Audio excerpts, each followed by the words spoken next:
오늘은 요한복음 14장 1절에서 3절을 보도록 하겠습니다. 내가 너희를 위하여 거처를 예비하러 가노니. 예수님은 제자들을 사랑하시되 끝까지 사랑하시며 제자들의 발을 물로 씻어주시고 수건으로 닦아주셨으며 서기관과 바리새인들은 천국에 들어가지 못하지만 제자들은 들어갈 수 있다는 것으로 복음을 깨달아 믿어야 천국에 들어갈 수 있으므로 복음을 자세히 전해주라는 뜻으로 내가 너희를 사랑한 것 같이 서로 사랑하라 말씀하신 것입니다. 그리고 베드로가 마음으로는 목숨까지 버리면서 예수님을 따른다고 했지만 닭 울기 전에 3번 예수님을 부인한다는 것은 사람 스스로는 예수님을 믿기로 굳게 다짐하지만 구원에 이르는 믿음에 이르지 못한다는 뜻입니다. 우리의 구원은 성령님이 오셔야 입으로 주라 시인하는 믿음의 용사가 되어 구원받게 된다는 것입니다. 그래서 예수님이 제자들을 사랑하여 복음의 말씀을 잘 가르쳐 주신 것처럼 서로 사랑하라는 것으로 복음의 말씀을 서로에게 잘 전하고 있으면 성령을 보내주셔서 믿음에 이르게 하여 천국에 들어가게 하신다는 것입니다. 이처럼 예수님을 주라 입으로 시인하여 천국에 들어가려 하지만 사람 스스로는 구원을 받을 만한 믿음에 이르지 못한다는 것이며 이러한 자들을 천국에 들어가게 해주려고 예수님이 죽으시고 부활하여 성령을 보내주셔서 구원해 주실 것을 말씀하고 있는 것이 본문의 내용인 것입니다. 그럼 본문 1절부터 보겠습니다. 요한복음 14장 1절 내가 곧 길이요 진리요 생명이니 너희는 마음에 근심하지 말라 하나님을 믿으니 또 나를 믿으라. 예수님이 떠나신다는 말을 듣고 제자들이 근심하지 말라는 것으로 예수님의 말씀을 믿기만 하라는 것입니다. 요한복음 10장 27절에서 29절에는 내 손에서 하나님의 양들을 빼앗을 자가 없다고 말하고 있습니다. 요한복음 10장 27절 내 양은 내 음성을 들으며 나는 그들을 알며 그들은 나를 따르느니라. 내가 그들에게 영생을 주노니 영원히 멸망하지 아니할 것이요 또 그들을 내 손에서 빼앗을 자가 없느니라. 그들을 주신 내 아버지는 만물보다 크심에 아무도 아버지 손에서 빼앗을 수 없느니라. 택하신 하나님 백성은 전하는 복음의 말씀을 듣고 따른다는 것으로 이들의 생명을 빼앗을 자가 아무도 없는 것처럼 제자들도 예수님이 택하신 자들이라 반드시 구원해 주신다는 것으로 마음에 근심하지 말라 말씀하시는 것입니다. 이 말씀은 저와 여러분에게도 하시는 말씀입니다. 마음에 근심하지 말고 주님이 전하는 복음의 말씀만 전하고 듣고 있으면 성령님이 오셔서 믿음에 이르게 하여 우리를 하나님 나라로 인도해 주신다는 것으로 근심하지 말라 말씀하시는 것입니다. 그래서 마음에 근심하고 있는 제자들을 떠나 죽으시고 부활하여 하나님 나라에 가시는 이유를 본문 2절에 이렇게 말씀하시는 것입니다. 요한복음 14장 2절 내 아버지 집에 거할 곳이 많도다. 그렇지 않으면 너희에게 일렀으리라. 내가 너희를 위하여 거처를 예비하러 가노니. 이 말씀을 보면 문자 그대로 보아 하나님 나라에 우리가 거할 집을 짓기 위하여 예수님이 가신다는 뜻으로 말하는 분들이 있습니다. 말씀으로 우주 만물을 창조하신 하나님이 우리가 거할 집을 말씀으로 짓지 못하고 예수님이 지어주셔야 가능하다는 것은 말도 안 되는 것입니다.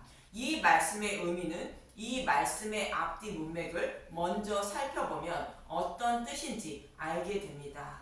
앞의 말씀은 서로 사랑하라는 것으로 복음의 말씀을 잘 전하며 살아야 한다는 뜻인데 복음의 말씀을 잘 전해 주어도 베드로가 닭이 울기 전에 3번 예수님을 부인한 것처럼 사람 스스로는 복음의 말씀을 들어도 구원을 받을 만한 믿음에 이르지 못한다는 것입니다. 이런 자들을 믿음에 이르게 하여 구원해 주시려고 예수님이 죽으시고 부활하여 성령을 보내주신다는 뜻으로 거처를 예비하러 가신다고 말씀하시는 문맥인 것입니다.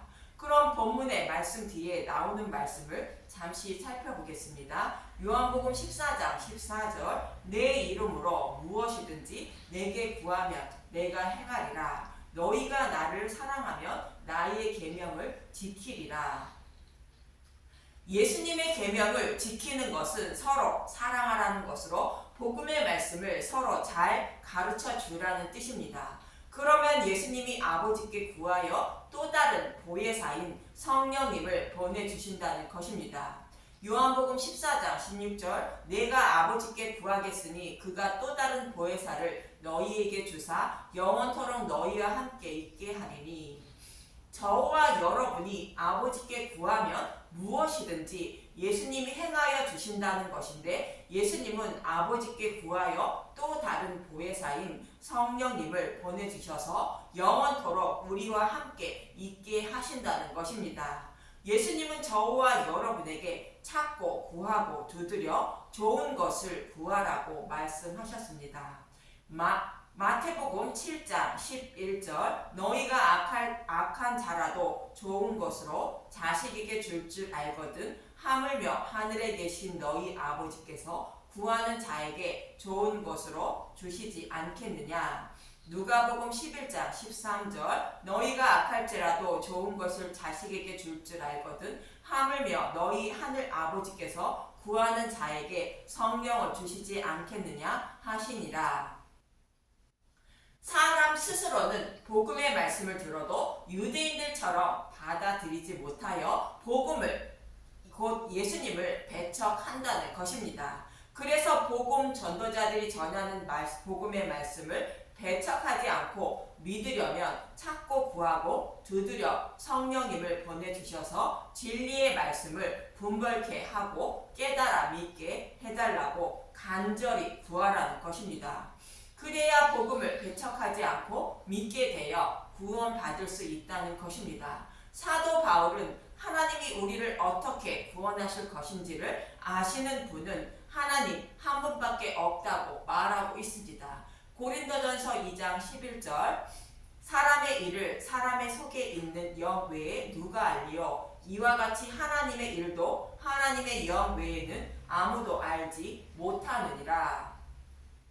사람도 그 사람이 마음에 품고 있는 것을 다른 사람이 알지 못하고 그 사람 자신만 알고 있는 것처럼 하나님이 타락한 자신의 백성을 어떻게 구원하실 것인지를 아무도 모르고 하나님의 영인 성령님 밖에 모른다는 것입니다. 그래서 성령님이 저와 여러분에게 오셔서 마음의 성전을 세워주시면 진리의 길로 인도하여 복음을 믿게 하시고 구원해 주신다는 뜻인 것입니다. 사람 스스로는 진리의 길을 알지 못하지만 하나님이 찾아오셔서 진리의 길로 인도해 주어 구원해 주신다는 것입니다. 그래서 찾고 구하고 두드리면 성령을 보내어 영원히 함께 있게 하신다는 것인데, 택한 자들에게 성령님을 보내주시고 택함을 받지 못한 자들은 성령을 보내지 않는다고 이어지는 17절은 말하고 있습니다. 요한복음 14장 17절 그는 진리의 영이라 세상은 능히 그를 받지 못하나니 이는 그를 보지도 못하고 알지도 못함이라. 그러나 너희는 그를 아나니 그는 너희와 함께 거하시며 또 너희 속에 계시겠음이라. 세상은 성령을 받지 못한다는 것으로 택함을 받지 못한 사람들은 성령을 받지 못한다는 뜻이며 택함을 받는 자들에게만 성령을 보내주신다는 것입니다. 진리의 영을 받지 못하는 세상 사람들 중에 대표적인 사람들이 유대인들인 것입니다. 유대인들은 그들의 조상을 통하여 성경이 기록되었으며 수천 년간 성경을 연구하며 하나님을 섬기고 있었지만 성령을 받지 못하여 약속의 말씀대로 오셔서 복음을 전하시고 죽으시고 부활하신 예수님을 영접하지 못하고 배척한 것입니다. 이렇게 된 이렇게 된 이유를 사도 바울은 로마서 11장 25절에서 26절에 이렇게 말하고 있습니다. 로마서 11장 25절 이스라엘의 구원 형제들아 너희가 스스로 지혜 있다 하면서 이 신비를 너희가 모르기를 내가 원하지 아니하노니 이 신비는 이방인의 충만한 수가 들어오기까지 이스라엘의 덜어는 우둔하게 된 것이라. 그리하여 온 이스라엘이 구원을 받으리라. 기록된 바 구원자가 시온에서 오사 야곱에게서 경건하지 않은 것을 돌이키시겠고 자신들을 구원하신 하나님을 버리고 이스라엘 백성들이 우상을 섬김으로 하나님이 시기 질투가 나서 이방인을 먼저 구하여 그들을 시기나게 한다는 것입니다. 그래서 이방인의 충만한 수를 먼저 구원하고 마지막 날에 이스라엘을 구원하신다는 것으로 이것이 하나님의 신비라 말하는 것입니다. 그럼 하나님의 마음대로 누구는 구원하고 구원하지 않는다면 하나님이 허물이 있는 것이 아니냐는 질문에 로마서 9장 19절에서 21절은 이렇게 말하고 있습니다. 로마서 9장 19절 하나님의 진노와 긍휼 혹 내가 내게 말하기를 그러면 하나님이 어찌하여 허물하시느냐 누가 그 뜻을 대적하느냐 하리니 이 사람아 내가 누구이기에 감히 하나님께 반문하느냐 지음을 받은 물건이 지은 자에게 어찌 나를 이같이 만들었느냐 말하겠느냐 토기장이가 진흙 한 덩이로 하나는 귀히 쓸 그릇을 하나는 천이 쓸 그릇을 만들 권한이 없느냐 그릇을 만드는 토기장이에 비유해서 하는 말씀입니다. 토기장이가 귀히 쓸 그릇과 천이 쓸 그릇을 만들어 쓰는 것처럼 구원할 자와 구원받지 못할 자를 하나님이 구분한다고 해도 할 말이 없다는 것입니다. 이처럼 구원은 하나님이 주권으로 복음의 말씀을 듣고 깨달아 믿게 하여 구원하시려고 어떤 사람에게는 성령을 보내주시고 동일한 복음의 말씀을 들어도 어떤 사람에게는 성령을 보내주지 않아 복음을 믿지 못하게 할지라도 그릇에 불과한 우리는 할 말이 없다는 것입니다.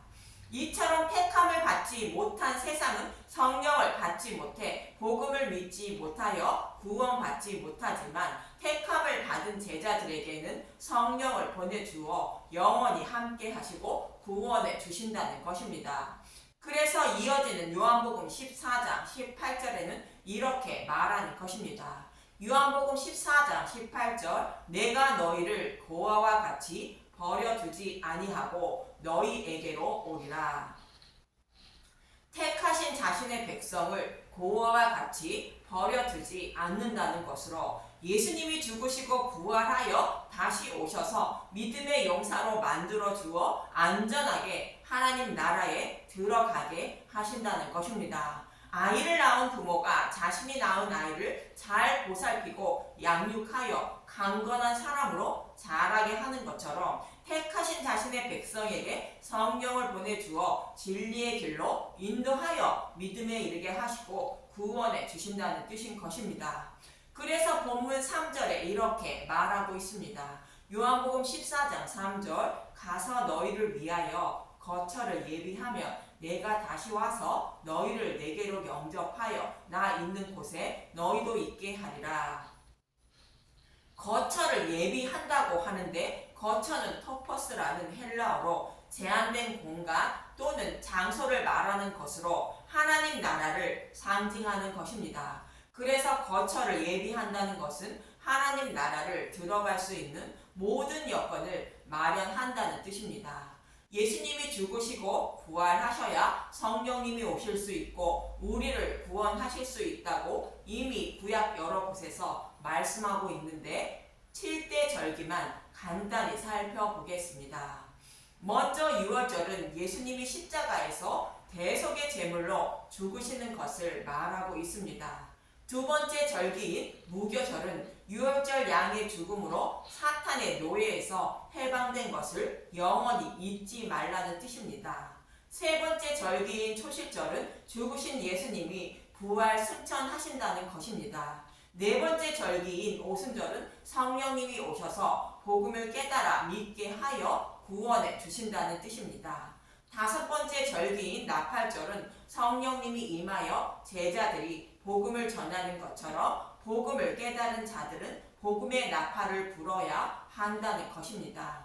여섯 번째 절기인 대속죄일은 복음의 나팔 소리를 듣고 믿어 모든 하나님 백성 모두가 제사함을 받게 된다는 뜻인 것입니다. 그리고 일곱 번째 절기인 초막절은 복음을 믿어 제사함을 받은 하나님 백성이 천국에 수장되는 절기로 천국을 소망하며 살라는 뜻입니다.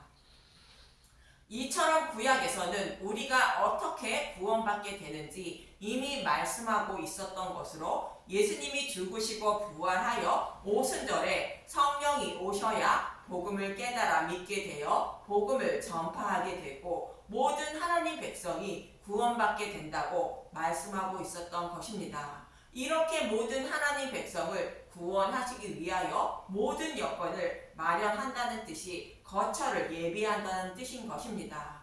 그럼 고린도전서 5장 1절에서 5절을 보고 마치겠습니다. 고린도전서 5장 1절 만일 땅에 있는 우리의 장막 집이 무너지면 하나님께서 지으신 집 곧 손으로 지은 것이 아니요 하늘에 있는 영원한 집이 우리에게 있는 줄 아느니라. 우리는 아담과 하와의 죄로 인하여 사망의 몸을 입고 있다는 뜻인데 이 장막집이 무너진다는 것은 육신의 죽음을 말하며 육신이 죽으면 하나님이 지으신 영원한 집에 들어간다는 것을 우리가 안다는 것입니다. 그래서 우리는 이 사망이라는 집이 무너지고 하늘에서 오는 집인 우리의 처소로 덧입기를 간절히 바라고 있다고 2절은 말하고 있습니다. 고린도후서 5장 2절 참으로 우리가 여기 있어 탄식하며 하늘로부터 오는 우리 처소로 덧입기를 간절히 사모하노라. 저와 여러분은 사망의 몸을 입고 있는데 거듭나 새로운 피조물이 되길 간절히 바라고 있다는 뜻으로 하늘로부터 오는 우리 처소로 덧입기를 간절히 사모한다고 말하는 것입니다. 오늘 본문에서 예수님이 처소를 예비하러 가신다는 말씀도 우리가 입고 있는 사망의 몸을 새로운 피조물로 만들어 주시기 위하여 모든 여건을 마련하러 가신다는 뜻으로 말씀하시는 것입니다. 이렇게 우리가 새로운 피조물로 거듭나려는 이유를 이어지는 3절에 이렇게 말하고 있습니다. 고린도후서 5장 3절 이렇게 입음은 우리가 벗은 자들로 발견되지 않으려 함이라. 하늘로부터 오는 처소를 덧입기를 바라는 이유는 심판의 날에 벌거벗은 자로 발견되지 않기 위함이라는 것입니다. 벗은 자라는 것은 아담과 하와가 선악과를 먹고 벗은 것을 아는 것처럼 하나님 앞에 우리의 죄가 드러나는 것을 말하는데 죄가 드러난 자는 지옥불에 들어가게 되는 것입니다. 그래서 우리의 죄가 하나님 앞에 드러나지 않길 간절히 바라는데 아담과 하와에게 입혀주신 가죽옷을 입혀주어 부끄러움을 가리움을 받기를 간절히 바라고 있다는 뜻인 것입니다. 고린도후서 5장 4절 참으로 이 장막에 있는 우리가 짐진 것 같이 탄식하신 것은 벗고자 함이 아니요 오히려 덧입고자 함이니 죽을 것이 생명에 삼킨 바 되게 하려 함이라. 우리가 짐진 것은 죄를 말하는데 우리의 죄를 스스로 없애서 의로운 자가 되려고 하는 것이 아니라 심판받아 마땅한 죄인인데 그 죄를 가려줄 예수님의 의에 오신 가죽옷을 덧입기를 간절히 바란다는 것으로 사망에서 생명으로 옮겨주시길 간절히 바란다는 것입니다. 고린도후서 5장 5절 곧 이것을 우리에게 이루게 하시고 보증으로 성령을 우리에게 주신 이는 하나님이시니라. 5절만 공동 번역으로 다시 한번 보겠습니다. 고린도후서 5장 5절 이런 일을 우리에게 마련해 주신 분은 바로 하나님이시며 그 보증으로 우리에게 성령을 주셨습니다. 저와 여러분을 사망의 몸에서 생명의 몸으로 거듭나게 하려고 모든 것을 마련해 주신 분이 하나님이라는 것이며 그것을 이루셨다는 보증으로 성령을 보내주셨다는 것입니다. 이처럼 예수님이 거처를 예비하러 가신다는 것은 하나님 나라에서 우리가 거할 집을 짓기 위하여 가신다는 뜻이 아니라 사람 스스로는 복음의 말씀을 들어도 믿지 못하여 구원받지 못하는 자들인데 예수님이 죽으시고 부활하여 성령을 보내주어 들은 복음의 말씀을 깨달아 믿게 하여 구원해 주실 모든 여건을 마련한다는 뜻이 거처를 예비하러 가신다는 뜻인 것입니다. 이렇게 거처를 예비하면 성령님이 오셔서 들은 복음의 말씀을 깨달아 믿게 하여 예수님의 의의 옷으로 부끄러움을 가려주시고 의롭다 여겨주어 구원해 주신다는 뜻인 것입니다. 그래서 저와 여러분은 두려워하지 말고 서로에게 복음의 말씀만 자세히 전하고 있으면 서로 사랑하고 있으면 성령을 보내주어 영원히 함께 있으면서 믿음에 이르게 하시고 구원해 주신다고 말씀하고 있는 문맥인 것입니다. 이 말씀을 잊지 마시고 서로 사랑하며 서로 물로 발을 씻어주며 살아가는 분들이 되시길 간절히 소망하며 기도드립니다. 감사합니다.